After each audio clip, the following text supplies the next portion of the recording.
nafsu, ada kajian yang bergiliran tentunya, dan tentu kita bersyukur Quran. Semalam kita telah ditidurkan oleh Allah setengah mati, tapi ternyata alhamdulillah Allah masih membangunkan kita, tidak kebablasan fase bangunan. Bangunkan kita itu bukan bagian daripada karunia yang Allah berikan kepada kita.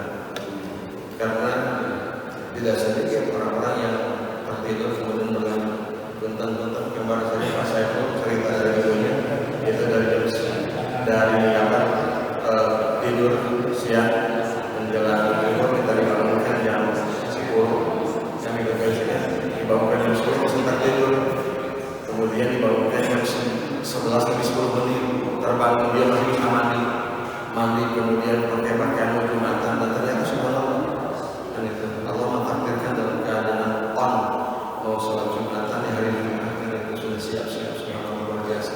Mudah-mudahan saja husnul khatimah. Beliau salah satu bagian daripada sahabat perjuangan kita dari awal fase yang merasakan bagaimana beliau. Mudah-mudahan Bapak Ibu, saya ingin awal dari kisah. Yang kisah ini boleh jadi Bapak Ibu sudah pernah dengar, maka saya dengar di medsos bertayang. Namun saya ingin mengungkapkan, seorang anak bertanya kepada bapaknya, selalu ada seorang anak bertanya kepada bapaknya, ketika bapaknya rajin ngaji baca Quran, bapak kenapa baca Quran?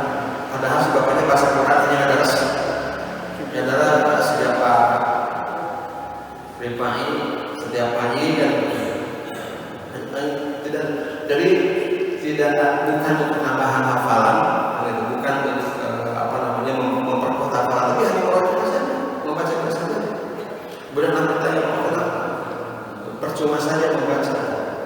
Mereka tidak otak, hanya membaca saja, kemudian sekilas kalau itu beres. Kemudian bapaknya, ya jawabannya nanti. Bapaknya ngambil keranjang yang kotor, berarti membawa arang. Kemudian kata bapaknya, dari laut ambil air itu bawa ke sini. Si anak berpikir tapi nggak jalan. Berulang kali dia membawa air dari laut, kemudian dari keranjang tersebut nyampe kira-kira mal mungkin nyampe ada keranjang dia bocor. Bapak percuma, ngapain tadi saya disuruh bawa keranjang, bawa air dari keranjang, keranjang bocor di tengah jalan, nggak pakai nyampe ke sini. Teruskan saja. Bolak-balik si anak itu berkali-kali membawa air dari laut, kemudian dibawa di tengah jalan sudah habis. Jangan kata padahal di sini sudah disiapkan. Bolak-balik, kelihatan capek. Kemudian sekarang menjawab. Coba perhatikan, air tidak dapatkan dari laut itu tidak ada yang tersisa di sini. Tapi perhatikan ada yang berubahnya. Ada yang berubah itu si keranjang yang tadinya kotor, yang tadinya lusuh, yang tadinya hitam karena bekas tangan, sekarang jadi bersih. Tampaknya itu jawabannya. Jadi bolak-balik kamu mengambil air tidak ada manfaatnya, air tidak dapat isinya, tetapi ternyata membersihkan keranjang tersebut. Bolak-balik kita membaca Al-Quran, hatam, apa-apa dalam niatnya bukan untuk hafalan, tapi ada yang tersisa untuk membersihkan diri kita, membersihkan jiwa kita, membersihkan hati kita. Melalui baca Quran, walaupun episode Jumat lalu saya menyampaikan bagaimana kita istiqomah, sekecil apapun amalan istiqomah membaca Al-Quran, walaupun hanya satu ayat, walaupun hanya satu surat, walaupun hanya satu halaman, walaupun hanya satu lembar, atau mungkin hanya setiap kali tidur baca buku aja. Sepertinya apa? Tapi itu ternyata musuh. Nah, simpan dulu itu. Jadi kisah ini simpan dulu. Saya melanjutkan bahwa 2 atau 3 bulan yang lalu kita berbicara tentang fase kehidupan kita di alam ruh dan di alam rahim. Alam ruh dan alam rahim kita tidak pernah merasakan ketika di alam ruh kita tidak merasakan seperti apa. Di alam rahim kita tidak pernah merasakan seperti apa. Dan ternyata fase berikutnya kita lahir ke alam dunia. Jadi di alam dunia ini kita bisa merasakan dan menyaksikan. Jadi di alam rahim, di alam dunia ini adalah pasir perjalanan manusia dari kelahiran sampai kepada kematian. Jadi ada batasan kehidupan kita ini di alam dunia ini, yaitu dengan proses persalinan atau kelahiran dan proses kematian. Dan di tengah-tengahnya, kita ternyata ada tugas. Nah ini ternyata di alam rahim dulu kita dipertemukan antara ruh dengan jasad. Kemudian di usia 4 bulan berlaku syariat. Walaupun yang menjalankan syariat itu adalah orang yang dewasa yang sudah balik, tetapi syariat boleh diterapkan. Begitu lahir ke alam dunia, baginda Nabi menyambut dengan ungkapan kullu mauludin yuladu ala fitrah papa wa bidanihi ayu nasrani ayu majisanihi. Jadi setiap anak yang lahir kamu ada fitrah, kecuali bapaknya merubah dia menjadi Yahudi, menjadi Nasrani atau menjadi Majusi atau menjadi fitrahnya. Nah ini ternyata kita punya catatan bahwa kita lahir ke alam dunia ini untuk menjalani hidup dalam dunia. Allah sudah berikan perangkat perbekalan. Jadi ada perangkat yang untuk perbekalan kita menjalani kehidupan di fase dunia ini sebagai media, sebagai alat, itu untuk bagaimana kita menjalaninya. Karena ternyata ada tugas. Nah ini di dunia ini ada tugas yang begitu berat, tampaknya. Jadi kehidupan saat ini kehidupan yang dibatasi dengan pintu gerbang kelahiran dan kematian. Punten Pak Asep ngawas ketika lahir Singapura. Tapi ketika kita melihat istri kita, pemohon ninggalin segitu waktu saya lahirnya. Nunggu lahirnya berbulan berarti aku ninggalin. Jadi saya menyaksikan istri saya melahirkan anak kedua kalau tidak salah. Jadi kaki nyari menuju hotel, akhirnya kita tidak merasakan seperti apa, tapi kita menyaksikan bagaimana bukan hanya perjuangan seorang ibu, tapi bagaimana perjuangan jabat bayi mau keluar, bagaimana perjuangan kita di alam rahim mau keluar. Luar biasa ternyata, luar biasa. Saya menyaksikan ya Allah, seorang ibu atas puluhan liang kurasi curug kan gitu ya. Enak kalau orang saya kasih pasangan, Pak dosen kan lupa kayak masuk. Kalau masuk kan dengan curug tuh sebesar curug kan. Paling saya kira curug. Kamu ada di sana curug. Tetapi begitu keluar, luar biasa. Nah kita pada saat itu yang keluar kan kita di proses persalinan tersebut, di proses kelahiran tersebut, kita berjuang setekah pola supaya bagaimana kita bisa keluar dari ruang yang begitu sempit, kan ya? Ruang yang begitu sempit melalui lubang yang begitu sempit, kan ya? Lebih sempit lagi dari luarnya. Kemudian kita berjuang dengan kondisi tubuh kita yang lebih besar jauh berapa puluh kali lipat mungkin dari dibanding dengan lubangnya. Itu terlihat banget. Jadi ketika istri melahirkan, ulang buru-buru meser Indomie, ngitung 40 boy. Tapi bagaimana ini namanya bahan pramuka bagi kita? Kalau ketika kita lahir muka bumi, luar biasa bagaimana? Nah, kemudian masa berikutnya keberagamannya yang tadi kita dibekali, fisik kita dibekali, psikis kita dibekali, kemudian spiritual kita dibekali. Al-fitrah itu kan bagaimana fisiknya begitu ya. Dan kata-kata Nabi senantiasa takwil, Allah menjadikan kita itu dengan fisik yang mulia, dengan fisik yang lebih kita asal jauh lebih mulia. Apa asal kabarnya dengan fisik takdir ya, akbar asal takdir ya. Jadi menunjukkan apa jauh lebih baik dibanding dengan yang lain. Dan ternyata bukan hanya fisik, tetapi juga kedudukan psikis, kejiwaan, tapi juga ternyata kedudukan kita dibandingkan dengan yang lain jauh lebih bagus. Nah, di dalam fase kehidupan ini ada proses tadi, bagaimana kita lahir kemudian berlaku syariat, dan di sini adalah proses bagaimana kita berjuang.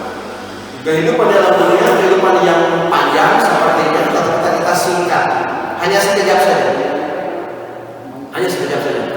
Hidup dalam dunia itu pertama kita punya tugas. Jadi Allah menyampaikan, "Wa ma khalaqtul jinna wal insa illa liya'budun." Kita tugas beribadah. Ini satu. Kedua, kita hidup dalam dunia ini sebagai ujian. Sebagai ujian. Alladzi khalaqal mauta wal hayata liyabluwakum ayyukum ahsanu amala. Siapa di antara kamu yang paling baik amal? Jadi Allah menciptakan kematian dan kehidupan ini untuk mengukur, untuk menimang, untuk melihat, untuk mengetes siapa di antara kamu yang paling baik amalnya. Jadi ada kematian, ada kehidupan. Nah jadi tadi itu tesnya lebih baik tidak baik. Ketiga, bahwa hidup di dunia ini adalah sebagai ladang. Sebagai ladang yang bercocok tanam. Yang namanya bercocok tanam, mau apa yang ditanam? Bahasa bukan bumi kan masih ada kebuannya. Ketika di belakang sambut, saya yakin tidak mungkin alias mustahil. Suatu hal yang mustahil. Nah, kalau misalnya di belakang sambut, keluar sambut. Pasti ketika di belakang akar sambut, 6 bulan berikutnya panen akar sambut. Ya umbi dan. Tapi ketika bahasa di belakang sambut tidak mungkin keluar sambut. Ada itu belakang sambut. Coba penis bangun. Itu keluar sambut. Jadi kita bercocok tanam dan bercocok tanam itu untuk menentukan nantinya apa hasilnya, apa yang kita tanam, apa yang akan kita tuai. Nah, di alam dunia dan hasil ini ada beberapa tahapan hidup dalam dunia ini secara biologis ada beberapa tahapan. Ada masa bayi 0 sampai 2 tahun segala sesuatunya dilayani. Daurah mas anak ayam. Kalau anak ayam kan pintu keluar menetas dari cangkang, langsung kan letak masakan sendiri. Bapak pernah melihat binatang-binatang yang keluar dari telur. Saya melihat ular ketika megang jadi keluar dari cangkang telurnya, ular langsung ngerjain sendiri. Nah ini yang pernah Pak Haji Suri sampaikan. Jadi ada makhluk-makhluk yang lain permukaan bumi dari susuan, tapi langsung nenek makan sendiri. Ular langsung mencari makan sendiri kan. Kemudian ayam langsung mencari makan sendiri. Entok, bebek kan angsa-angsaan itu langsung sebagian mencari makan sendiri, kecuali burungnya. Tapi kita manusia begitulah di muka bumi, harus diolah, harus dimandikan, harus dikasih makan. Jadi betul-betul masa bayi itu adalah masa kita dilayani. Jadi orang di satu sisi tadi berjuang bagaimana supaya keluar, dan ketika keluar tadi ada proses perjuangan yang luar biasa. Dan di sini ada nilai filosofi saya catatkan. Ketika kita keluar, itu sudah manusia keluar capek. Hesek ini keluarnya terus dijawab dia itu kan. Sampai proses persalinan kan ada terus pembukaan 2, pembukaan 3, pembukaan 4 terus kan ya, sampai bisa berawal. Artinya di situ. Nah, ada proses ternyata kita ini calon pemenang. Kita ini semua calon pemenang. Kemudian memberi masa banyak dari 0 sampai 2 tahun katakan. 0 sampai 4 tahun. Dari mulai busuk, saya menyaksikan anak itu kan mata sudah ada, telinga sudah ada, mulut sudah ada, tapi fungsinya belum maksimal. Fungsinya belum maksimal. Mata celak-celuk karena karep kan gitu. Kemudian mulut mencari-cari puting susu ibunya atau puting dot kan gitu. Berjuang. Kemudian ketika anak bayi tadi balik 0 sampai 2 tahun tadi kan di masa-masa itu masa-masa perjuangan secara melatih fisik, tentang menyusui, kemudian dimandikan, belajar dari mulai tengkurap, kemudian awal anak-anak sebelum berat tindakan kanan nyingir, nangkuban, ngangkat, ngoronan, mulai bangkit berdiri bisa berdiri, diajak mereka halu. Itu proses perjuangan secara filosofis mengenai bahwa ternyata kehidupan kita diawali dengan proses perjuangan dan kita ada semua yang selalu menang. Kenapa? Lalu diajar menemukan kalau kita belajar jalan kaki, kemudian jatuh lagi, terus kembali bisa selalu pakai capek, nyaranin suku. Enggak kan itu, tapi kita terus berlatih. Dan sampai akhirnya kita bisa seperti ini. Kemudian berikutnya ada masa kanak-kanak. Masa kanak-kanak itu 2 sampai 12 tahun lah ya. 2 sampai 12 tahun. Lagi itu masa kanak-kanak sebetulnya ada masa mesti layan.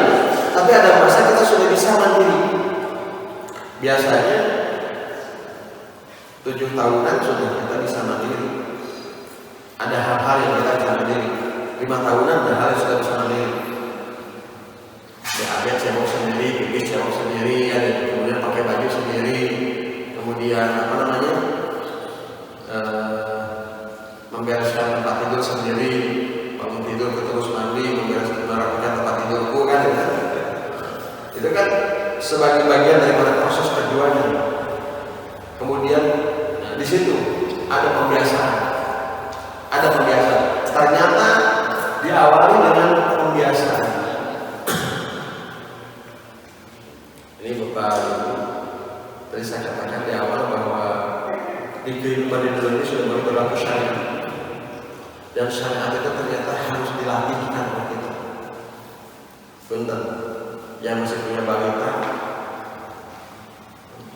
beberapa minggu belakang ada yang bisnis di anak di rumah mulai berlaku syariat. Bagian lagi mengingatkan pada jamu dengan bau faidah mata azab qabri, hati-hati dari air kencing. Karena sungguhnya banyak sisa kubur seperti air kencing. Jadi pembiasaan kepada anak kita, kepada balita kita, dan pembiasaan kepada diri kita saat ini tentunya bagaimana membiasakan supaya tadi saya teringat kabarnya saya pipis kalau tidak bukan selamat bisa. Karena acak-acak yang tadi punten, saya juga mengkritisi dari dulu di pasir, WC dikurang, kamar mandi, tempat pipis, dan memang sunnah pipis tenaga betul bahwa jadi yang berdiri kita disiapkan kan tempat berdiri acak-acak dan akar. Kemudian ketika itu kan airnya kan tergabung mengenangnya, bayangkan pipis bisa jadi ke situ ada, kemudian kita pakai celana, jangan sampai nempel. Kenapa? Karena jauh dengan bau faidah mata azab qabri, minum kata wajib lagi. Hati-hati dengan air kencing, karena sesungguhnya banyak sisa kubur di seluruh air kencing. Tapi rasanya Pak, sangat cerah. Itu yang ternyata berakibat tanpa. Maka sampai lagi mengingatkan hati-hati dengan air kencing. Nah ini proses. Jadi ternyata proses perjuangan itu diawali dengan pembiasaan. Jadi proses perjuangan melaksanakan menjaga syariat diawali dengan pembiasaan. Bentar. Kata bagian Nabi, kalau dia menikah makan dengan tangan kanan, wasrof dia menikah minum dengan tangan kanan. Hal sepele, tapi seringkali kita ya bala-bala ya saya bala-bala pangan katuh, sehingga ikut tangan biasa. Ingat kata bagian Nabi, fa'inna syaitana yasrabu wa yakulu bisiman. Sesungguhnya syaitan makan dan minum dengan tangan yang kiri. Lalu kurang merebutan makan minum dengan tangan kiri, tapi naon kasih etak.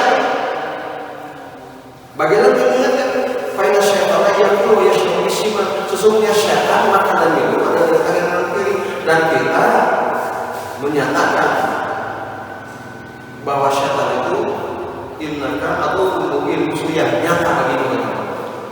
Sementara ini ada pembiasaan. Jadi bagaimana proses perjuangan di sini pembiasaan.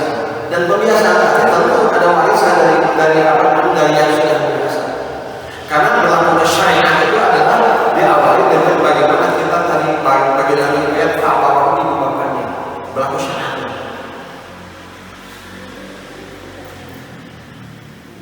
Kata baginda Nabi, jadi anak ketika sudah umur 7 tahun pisahkan tempat tidurnya dan ajarin sholat.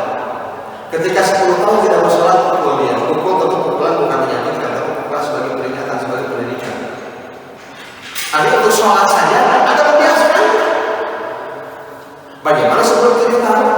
Ya tahu kan, bapaknya sholat di bawah, ibunya sholat mengikuti yang pembiasaan. Dan ketika sudah terbiasa, Allah bisa karena biasa. Jadi dia biasa karena biasa. Jadi melaksanakan syariat itu ngaji. Makanya zaman kita dulu,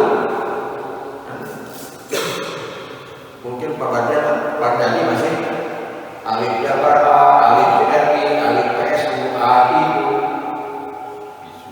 alif tanwin jabar A, alif tanwin BRI, alif tanwin PSU, maupun alif pun B, mau jabar mau, kap, jabar kan, guruan. Jadi bagaimana kita prosesnya untuk bisa membaca Al-Quran? Kita ada proses tahapan-tahapan. Sekarang kita baru bisa Al-Quran. Jadi ada proses. Ternyata kita mengerjakan syariat, mengerjakan syariat itu butuh perjuangan dan ada proses. Untuk dipastikan anak-anak TK, anak-anak PAUD dilatih setiap hari Jumat membawa uang infak, uang receh, bawa 2.000 rupiah, dibawa sana. Oh terbiasa, masukkan uang karena sering katakan melatih, pembiasaan. Ternyata proses perjuangan ini adalah diawali dengan tadi pembiasaan. Ini tujuannya. Nah,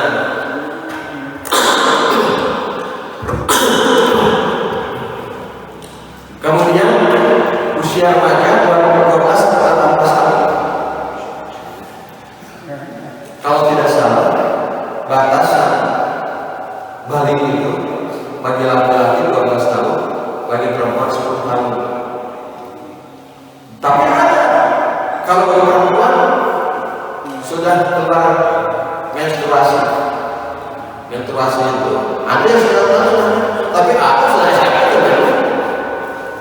Tapi kalau usia bisa 10 tahun perempuan, 12 tahun laki-laki mulai naik berlaku syariat. Makanya pada nanti ketika usia anak 10 tahun tidak mau sholat pulang.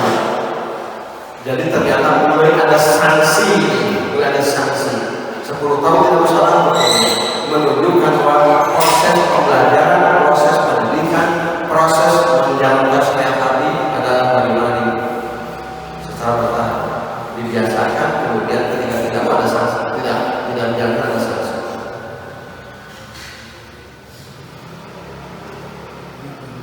Aku pada abang sekarang ya usia dewasa 18 sampai 60 tahun. Kemudian kemudian terus tanya sulit apalagi kita diskusi ngobrol sama usia. Nah, kalau tanya sulit yang di atas 37 banyak lagi. 67 pas kedua baru 10 tahun bagi kami masuk usia lansia itu kita sekali menang yang terus harga pakai BG 60 kita atas. Dan di sini dipakai apa usianya? Dari usia 12 tahun sampai sekarang dipakai apa? Usia dari remaja dipakai apa? Usia sekarang setelah dewasa dipakai apa? Usia kita senja, lansia sekarang dipakai apa? Nah ini hidup di dunia ini, fase di dunia ini fase bagaimana kita tadi perjuangan. Bagaimana kita menanam apa yang kita tanam. Alladzi khalaqal mauta wal hayata liyabluwakum ayyukum ahsanu amala.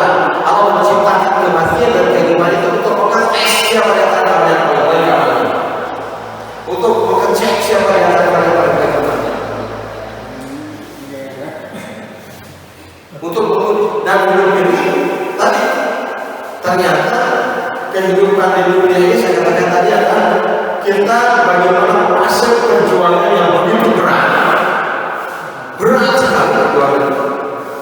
Teguran rumah kan kemudian nanti merasa ayo ada lawan yang yakin yang itu ada anak kan kemudian nanti merasa harus bangun kiamat lain. Kalau bukan karena kebiasaan susah. Tapi ketika kita sudah membiasakan diri, setiap jam 3, setengah 3 kita mandi, kemudian setelah itu sholat, kemudian baca Quran, kemudian mengirim zikir, baca istighfar, berbanyak istighfar. Tapi ketika di awal-awal perjuangan berat. Tapi kalau sudah terbiasa, ketika kita orang lain subuh-subuh harus berangkat ke masjid, aku rasa-rasanya kayak berbayar. Tiris. Proses perjuangan. Nah, proses perjuangan ini adalah tergantung kepada kita. Dan ternyata kehidupan kebaikan atau keburukan semuanya itu merupakan bagian dari ujian. Jadi hidup di dalam perjuangan, hidup di dalam ujian. Diuji kita. Bagi orang beriman pasti semuanya ujian. Ahsibana syai'u ayyamuru amanna wa hum la yuftanun. Apakah kalian mengira cukup mengatakan saya akan beriman, mau la yuftanun maka belum diuji. Artinya orang-orang beriman pasti akan mendapatkan ujian, diuji. Hanya persoalan ujiannya seperti apa? Ujian seberapa? Model ujiannya apa? Multiple choice atau essay kan? Nah itu. Tapi semua merupakan ujian. Jangan salah. Ada orang yang tidak berkaya, ada uji miskin. Jangan salah yang kaya itu sebagai ujian. Apakah dengan kekayaannya semakin meningkatkan kualitas keimanannya? Atau justru menurunkan? Semakin kaya semakin sombong, semangat. Dengan kedudukan itu biasa. Semua apa yang kita jalani, yang kita alami, yang kita alami sebetulnya semua ada proses ujian. Jadi hidup di dunia adalah dan kita sudah tahu bahwa di dunia ini na'imun walahu wa ma hayatud dunya illa na'imun walahu. Tidak semata-mata hidup di dunia kecuali permainan dan senang bermain-main saja.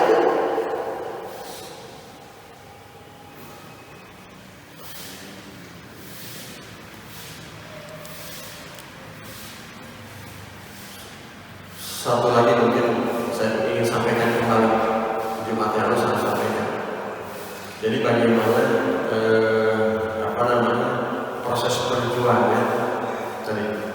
proses perjuangan, seberat apapun, dan ketika kita tidak melihat apakah itu punya nilai keberhasilan atau tidak. Jadi dari contoh tadi, kisah tadi, ini menunjukkan kepada kita bahwa kita hidup di dunia ini adalah sebetulnya perjuangan. Personal hasilnya itu bagaimana, tapi paling tidak ada yang terbawa. Kenapa? Karena tadi perjalanan kehidupan kita akan mengakhiri dengan satu pintu gerbang lagi. Jadi kehidupan ini diapit oleh kelahiran dan kematian. Nah, kematian ini saya teringat tadi saya dengan ilmu bekal payah mas. Jadi ilmu bekal payah. Jadi ternyata kematian itu prosesnya ada yang susah, ada yang menderita, ada yang saya kemarin pas saya kuliah itu subhanallah kelihatannya itu apa seperti apa ya bagus Belanda jadi proses kematian dan kita akan melakukan dan ternyata kematian itu jadi Allah menggambarkan bagaimana menggambarkan ada seperti satu rambut dari tepung halus ya. Ada seperti satu duri cucu kain apa sarujukan itu diduduk, bikin kain dia duduk, kabayang nyeri dia duduk, dan saya masih berhusnuzon kepada baginda Nabi. Memang kan baginda Nabi sampai ketika persembahan mati apa saja, persembahan baginda Nabi kan sampai Jibril memalingkan mukanya, tidak tega melihat kekasihnya baginda Nabi, orang yang mulia, orang yang luar biasa, mengerang kesakitan. Menurut logika mungkin baginda Nabi sampai disabut nyawa kesakitan. Nah, baginda Nabi itu amalnya luar biasa, kesalahannya luar biasa, kemudiannya luar biasa. Asal mungkin kan ya baginda Nabi kesakitan, tapi dia dan ternyata di ujung akhir hayatnya dia dapat bertanya, ya Allah, akan merasakan umatku sakit kesakitan yang luar biasa ketika ajaran itu timpakan saja sakit ada kepada saya berhusnuzon kepada Allah bahwa ternyata sakit baginda Nabi itu tidak sedikit di antara umat manusia orang-orang yang beriman, tetapi ketika dicari nyawanya rasa sakitnya mungkin kalau hilangnya. Kenapa? Baginda Nabi meminta, ya Allah, timpakan saja rasa sakit umat kepada aku. Saya berikan betapa baginda Nabi mencintai umatnya, sampai rasa sakit tidak saya timpakan saja kepada aku, ya Allah. Kenapa? Karena proses kematian itu betapa luar biasa dan menyakitkan. Jangan sampai mereka merasakan pedihnya kematian, jangan sampai mereka merasakan sakitnya kematian, timpakan saja kepada kita. Dan ketika Nabi mengatakan boleh jadi adalah Allah menyambutkan, boleh jadi. Dan itu akan bagian dari kasih sayang Nabi kepada umatnya luar biasa. Bukan hanya ini, tetapi saat rasa sakitnya sudah timpakan kepada kita.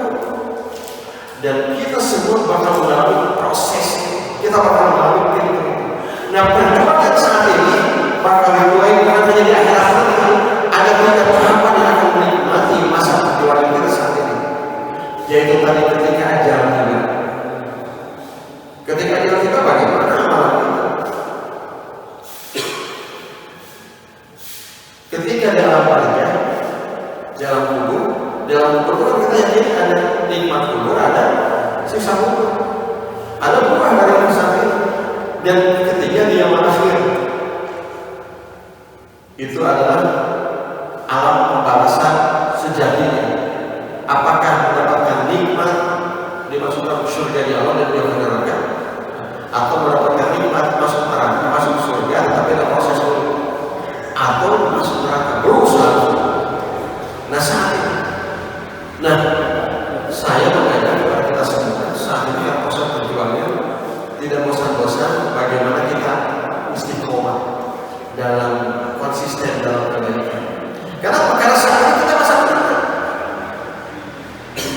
Sama-sama setiap satu. Alhamdulillah DKM konsisten penyelenggara terserah lainnya. Tapi dari jamaah yang konsisten tidak. Yang memang untuk Pak Biaya alasan ada sebenarnya. Saya sering sampaikan setiap alasan tidak ada yang salah. Setiap alasan pasti benar. Setiap hari sebelum tidur kita baca Quran, membiasakan diri. Paling tidak ada hansan 10-15 surat Al-Kahfi, kemudian surat Al-Mulk kita mencoba membiasakan. Kemudian trikul, kalau berbicara, kemudian kita membiasakan misalkan bahasa yang bersumber, kita baca 3 surat, 3 ayat terakhir surat Al-Kahfi. Tetapi kalau memang saat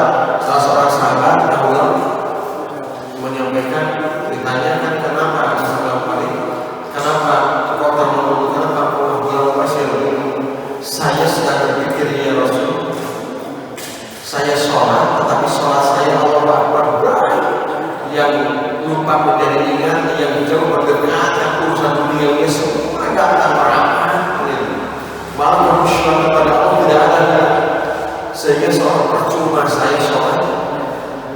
Kenapa? Karena kalau bersama akan sholat, saya tidak ada lagi kerusuhan bahwa kita sedang berhadapan dengan Allah. Bagian Nabi mengingatkan, sholatmu yang mengganggu tidak melupakan urusan dunia, sholatmu yang mendatangkan tidak bersyukur kepada Allah. Kemudian karena misalkan perbuatan itu lantas berhenti sholat, maka syaitan tertawa terbahak-bahak, tetaplah istiqomah dalam sholat. Sekalipun tidak merasakan adanya kebaikan, tetap jaga sholat.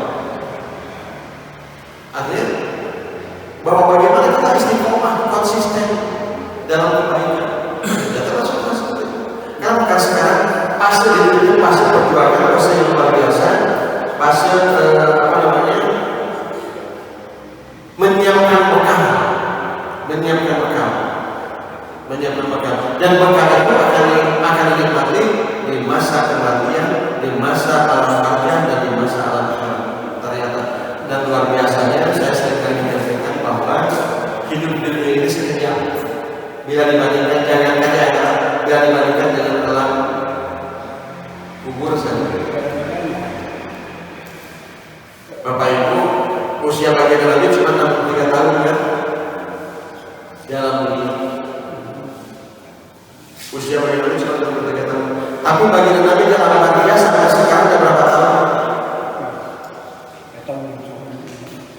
14 abad lebih, kurang lebih 15 tahun. Padahal alam barzah kalau nantinya ke fase berikutnya alam akhirat. Dan ternyata alam kubur yang begitu lama, kalau dikubur dengan kalender dunia, apalagi alam akhirat, itu ternyata Allah menyiapkan kita siap-siap untuk membawa bekal itu kisaran 60-70 tahun usia. Nah sekarang kita bagaimana memanfaatkan sisa usia yang Allah berikan kepada kita dengan berbagai macam kebaikan, sekecil apapun kebaikan itu saja.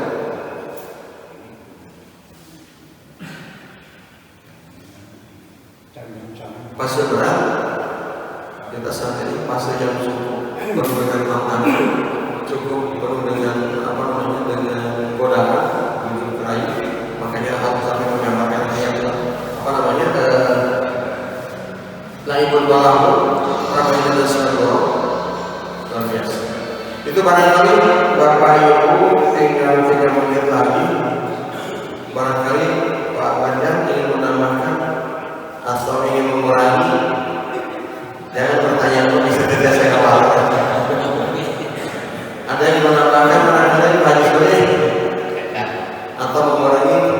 Ya demikian Bapak Ibu, mudah-mudahan ada manfaatnya dan mudah-mudahan Allah memberikan kepada kita istiqomah dalam kebaikan, konsisten dalam kebaikan, istiqomah dalam ibadah, dan Allah mudah-mudahan mengampuni kesalahan dan dosa kita ketika dosa kita yang disengaja atau bukan disengaja, besar kecil, kemudian terasa atau tidak terasa, pasti banyak dosa yang kita lakukan, banyak kesalahan yang kita lakukan. Semoga Allah ampuni. Kemudian semoga Allah mengokohkan hati kita untuk senantiasa jatuh kepada kebaikan. Kemudian memberikan kesempatan kepada kita untuk istiqomah dalam jalan kebaikan. Dan mudah-mudahan buah nanti yang akan kita petik di fase pintu gerbang kematian dan di alam barzah sama di akhir ada semuanya buah-buah kebaikan yang kita akan peroleh saat ini. Mari kita akhiri dengan hamdalah dan doa akhir hadis. Alhamdulillah alamin, astagfirullahaladzim, subhanallah wa bihamdika, asyhadu an la ilaha illa anta, astaghfiruka wa atubu ilaik. Mohon maaf kepada terima kasih perhatiannya. Semoga Allah mempertemukan kembali kita di waktu yang akan datang. Assalamualaikum warahmatullahi wabarakatuh.